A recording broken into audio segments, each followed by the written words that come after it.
Durante o Congresso Espírita de Juiz de Fora, rolou um bate-papo sobre mediunidade entre Haroldo Dutra, Álvaro Mordecai e Florencio Anton. Vejamos o que vai ser dito, especialmente por Haroldo, já que ele faz críticas ao movimento espírita. Vejamos o teor dessas críticas a partir das perguntas feitas por Haroldo. Atenção. Olá, meus amigos, estamos aqui num bate-papo com Álvaro Mordecai e Florencio Anton sobre mediunidade. Eu queria falar com esses amigos, né? O que vocês têm achado sobre o incentivo da mediunidade hoje no movimento espírita? Mas eu gostaria que vocês fossem sinceros, né? Nós estamos aqui num clima de bate-papo. Vocês como médiums atuantes, Florencio um trabalho já de longa data, o Álvaro também um trabalho importante em São Paulo, né? O que vocês sentem assim, do que o movimento espírita poderia fazer em prol da mediunidade? Vamos começar, Álvaro. Haroldo, todas as observações são feitas com muita amorosidade e sem absoluto nenhum caráter de ataque a nenhuma instituição, a nenhuma concepção, a nenhum tipo a nenhuma ideia pré-formada. Nós, você sabe muito bem, dentro do judaísmo gostávamos muito de defender ideias, de discutir, de construir conjuntamente. Eu tenho uma observação que vem sendo feita, que é na perspectiva de como amadureceu a prática mediúnica no Brasil como um todo. E quando a gente olha um fator histórico, que é a tradução da Revista Espírita, que demorou 100 anos para ser traduzida para o português aproximadamente, Herculano Pires traz essa primeira tradução, nós vamos encontrar o movimento espírita desenvolvendo o trabalho mediúnico como um todo no Brasil, pautado nas obras básicas, mas de alguma forma negligenciando, por uma perspectiva de não obtê-las em português, a Revista Espírita. Vejamos o que foi dito. Primeiro, uma pequena correção para todos nós que estudamos a obra de Allan Kardec. O primeiro tradutor da Revista Espírita foi o cearense Júlio Abreu Filho. Diga-se de passagem, tradução muito mal feita, cheia de erros, mas foi o primeiro. E aqui nós vimos, pela primeira parte dessa resposta do Álvaro, que ele relaciona o nosso distanciamento na prática da mediunidade, distanciamento em relação à orientação kardeciana, ao nosso desconhecimento da Revista Espírita. Sem dúvida alguma, a tradução tardia da Revista Espírita é um fato que está relacionado. Mas aqui cabe um questionamento. Nós desconhecemos Allan Kardec porque traduzimos tardiamente a Revista Espírita, ou traduzimos a Revista Espírita tardiamente porque desconhecíamos Allan Kardec? Ou seja, esse fato está entre as causas ou é um dos efeitos? Essa é que é a questão. Vale recordar que lá em O Livro dos Médiuns, no capítulo do método, já em O Livro dos Médiuns, Allan Kardec é muito claro quando recomenda a Revista Espírita como sendo parte da obra fundamental do Espiritismo. Beleza? Então voltemos para a fala do Álvaro, dando continuidade aqui ao bate-papo que vinha sendo feito. E a Revista Espírita ela é preciosa dentro da prática e do entendimento das orientações de Kardec para a realização de reuniões mediúnicas. De alguma forma, eu percebo que, em função disso, a gente acaba trazendo a mediunidade para uma proposta onde nós queremos que se encaixe, vamos assim dizer, em caixinhas pré-definidas. Engessou um pouco. Acaba dando essa engessada e a gente acaba obtendo menos condição de diversificar ou de entender aquilo que Hermínio de Miranda traz numa obra magistral chamado Diversidade dos Carismas. Então, na diversidade dos carismas e na perspectiva que Hermínio de Miranda explora nos primeiros capítulos, a individualidade do médium segundo a sua evolução anímica. Então eu acredito E eu observo, a partir de nossos estudos e condução da doutrina espírita dentro do nosso trabalho, que essa perspectiva do olhar é muito importante, segundo a unicidade do médium, segundo a condição individual de cada médium e segundo a prática de todas as mediunidades. Isso se torna fundamental e importante, sem que nós venhamos a nos afastar nenhum cetil da doutrina, nenhum cetil do estudo, mas também que não sejamos superficiais e as nossas ideias sejam preconcebidas e cristalizadas. Fica uma uniformização, perdendo ali a característica individual do médium, perdendo a diversidade das mediunidades, né? Vejamos que foi falado algo sobre engessamento. Vejamos o teor da crítica que vem sendo feita ao movimento espírita brasileiro. E quando se fala de engessamento, cabe aqui a reflexão acerca do quanto a FEB é responsável por isso, beleza? Essa é uma reflexão que eu já deixo aqui a título de questionamento. Adiante. Florencio, você uma uniformização, perdendo ali a característica individual do médium, perdendo a diversidade das mediunidades, né? Florencio, você lida com a mediunidade nem sempre muito bem compreendida, né? Especialmente a mediunidade carro-chefe assim, do seu trabalho, que é a mediunidade de pintura, né? Dando sequência aí nesse raciocínio que o Álvaro levantou para a gente, né? E aqui, evidentemente, não estamos fazendo crítica a nenhuma instituição, né? Mas a gente precisa ser muito firme nas ideias. Porque o espiritismo se constrói com ideias e com fé raciocinada, doa quem doer, né? Nós precisamos ser firmes com as ideias, em razão da fé raciocinada, doa a quem doer. Doa a quem doer, disse Haroldo Dutra. Olha só, faço questão de ressaltar aqui, especialmente para aquelas pessoas que se incomodam com as nossas críticas. Atenção, faço questão de ressaltar e daqui para frente eu vou sempre fazer lembrança a essa fala de Haroldo, beleza? A fim de que as pessoas tenham em mente o que é que nós estamos fazendo aqui. E Haroldo foi duro na sua colocação, doa a quem doer, chore quem chorar. O debate é de ideias. É disso que se trata. Voltemos para o tal debate que vem sendo feito. Constrói com ideias e com fé raciocinada, doa quem doer, né? O que você percebe disso assim? O que você sente que o movimento espírita poderia fazer mais pela mediunidade? Eu adiantei aqui a fala do Florencio porque ela é longa e não contribui muito para o ponto que nós estamos trabalhando, beleza? Então, vejamos o que vai ser dito por Haroldo a partir do comentário do Florencio. Há uma espécie de resgate de qualidade de vida através da imortalidade da alma se processa na vida das pessoas. Mas isso eu queria trazer aqui, porque a gente percebe que no movimento espírita, primeiro, tinha uma ideia de que mediunidade legítima para consolar só a psicografia. Foi um movimento que a gente percebeu, né? Somente a psicografia, que é uma mediunidade legítima para consolar, para trazer o espiritismo. E à medida que o tempo foi passando, nem a psicografia, porque hoje não se permite mais psicografia em evento, não se permite mais nenhuma manifestação mediúnica no movimento espírita, especialmente em eventos. Então há um isolamento. E muitas casas, infelizmente, no Brasil, não têm atividade mediúnica, né? Quando a gente fala de uma mediunidade como pintura, materialização, até mesmo psicofonia, o que vocês percebem assim? Dá uma sensação de que essas pessoas, muitas acreditam que essas mediunidades têm que acabar. Essa é a ideia, né? De que algumas práticas mediúnicas, algumas faculdades mediúnicas têm que acabar. Vocês sentem isso? É esse o ponto que eu queria que vocês abordassem diretamente. Você sente isso, Alvo?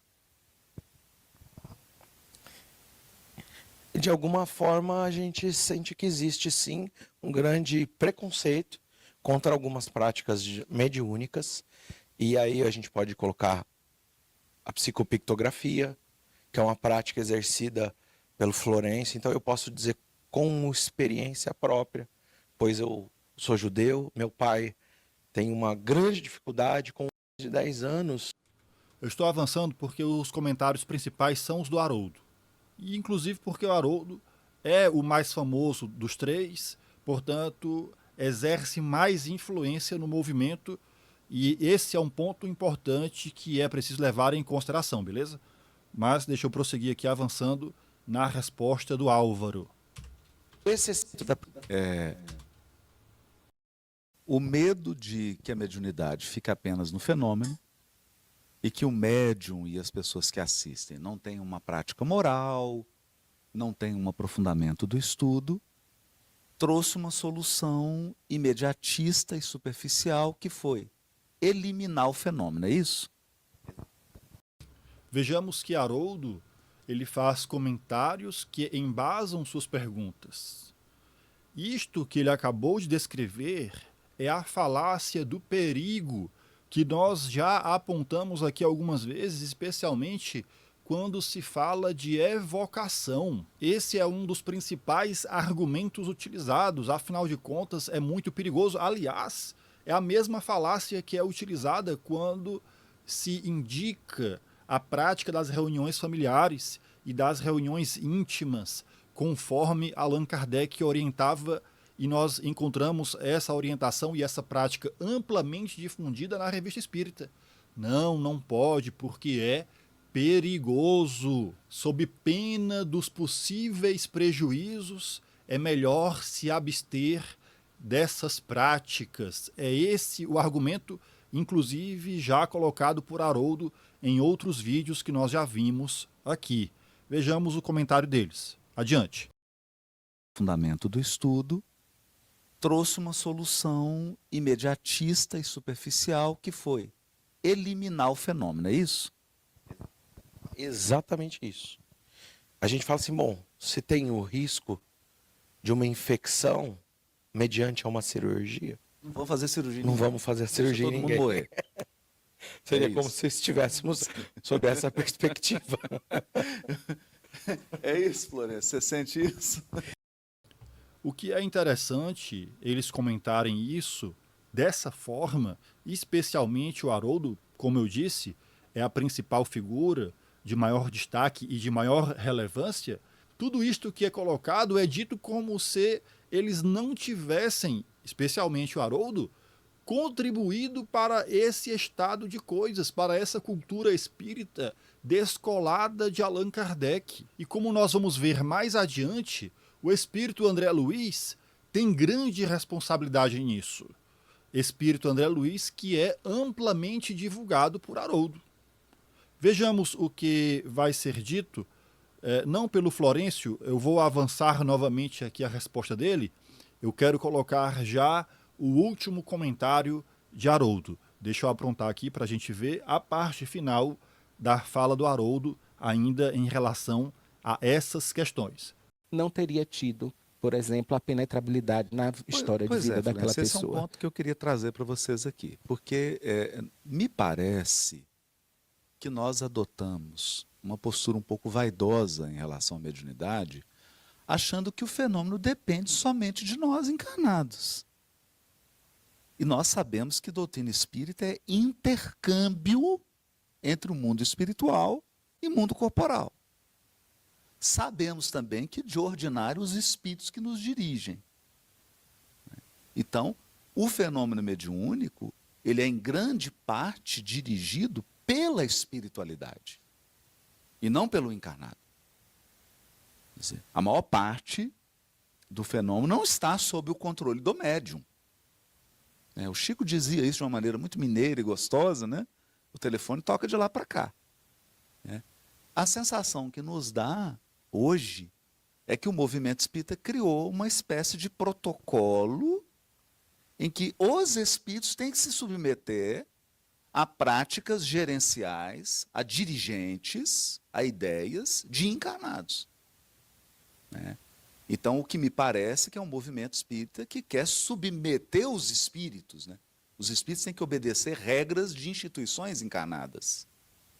Vocês sentem isso? É um tema delicado, mas porque se nós acreditamos no intercâmbio, não dá para ficar pensando aqui que nós encarnados temos o controle total sobre o fenômeno, né? E que a espiritualidade não tem poder de ação, ou que ela tem que ficar nos pedindo permissão para existir e para se manifestar, né? Eu não sei o que vocês pensam, eu acho isso uma postura muito vaidosa dos espíritas, uma postura muito vaidosa dos encarnados.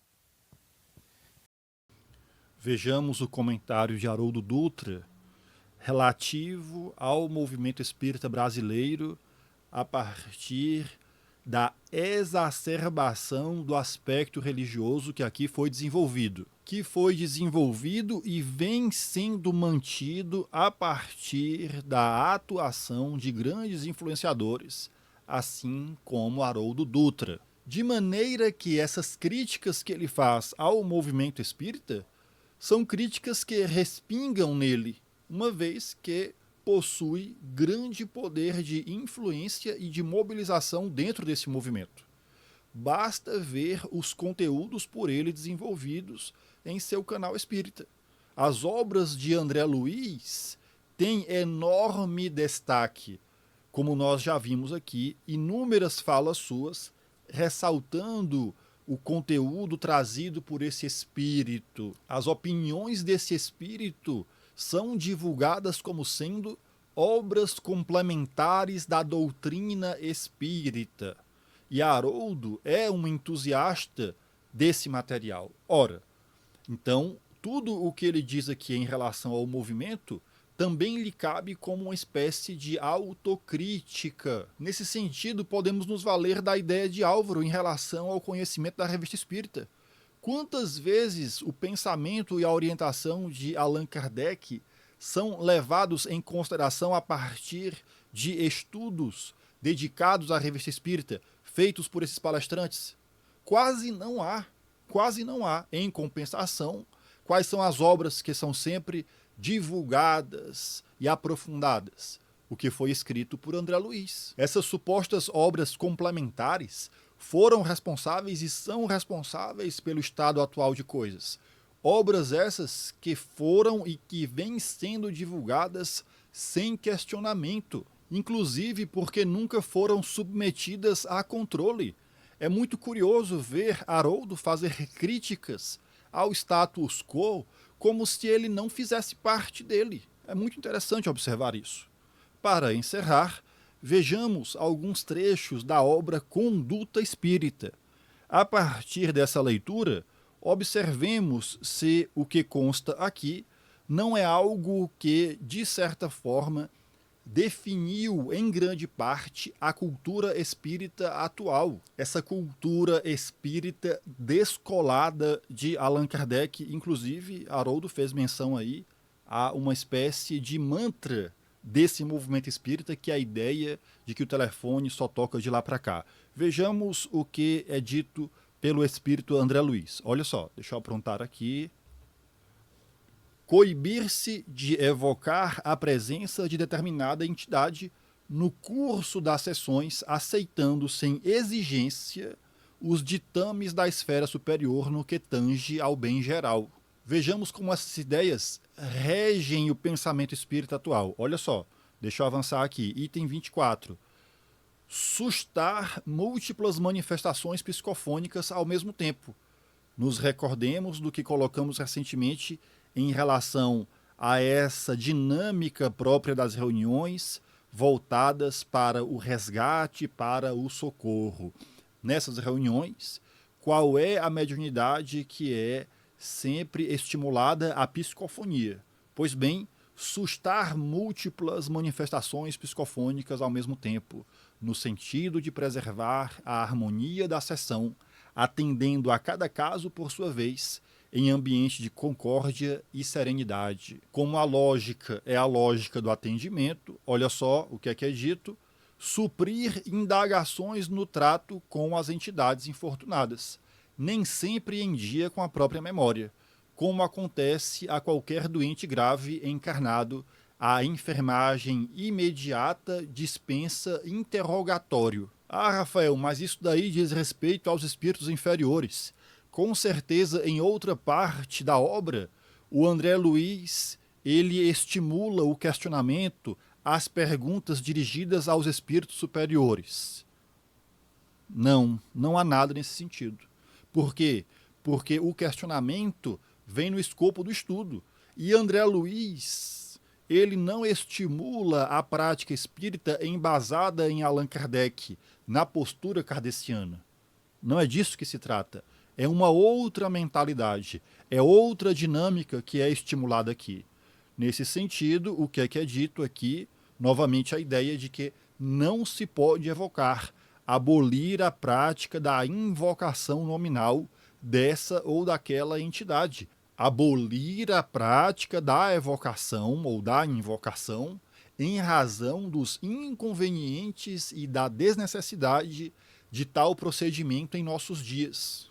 Ora, aqui nós encontramos uma frontal contradição com a orientação kardeciana, buscando identificar os benfeitores e amigos espirituais pelos objetivos que demonstrem e pelos bens que espalhem.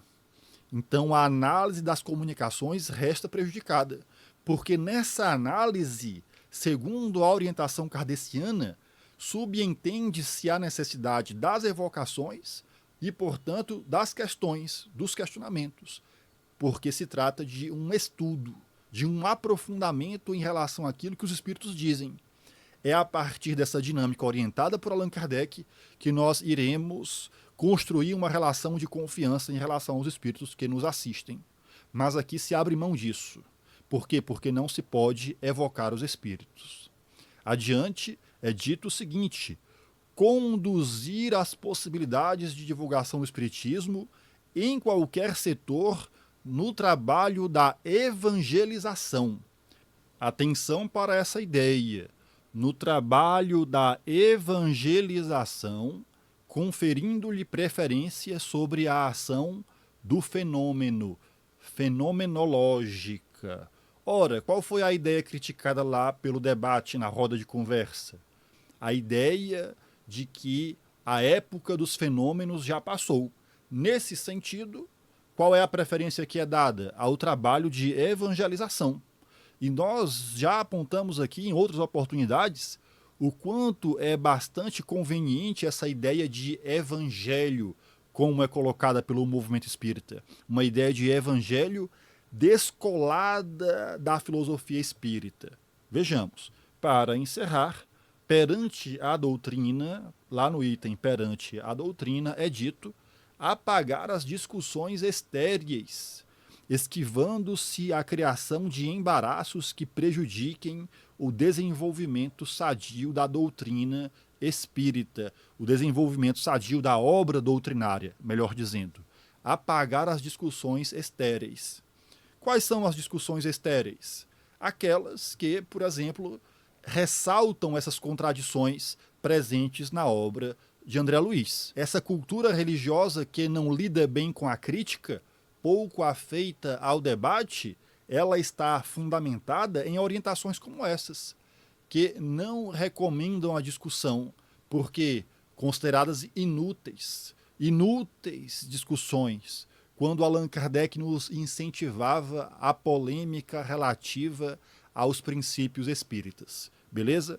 Então eram esses os nossos pontos colocados aqui a partir da discussão que foi levantada particularmente por Haroldo Dutra. Se inscreva no canal, curta esse vídeo, compartilhe ele com outras pessoas. Até uma próxima. Valeu!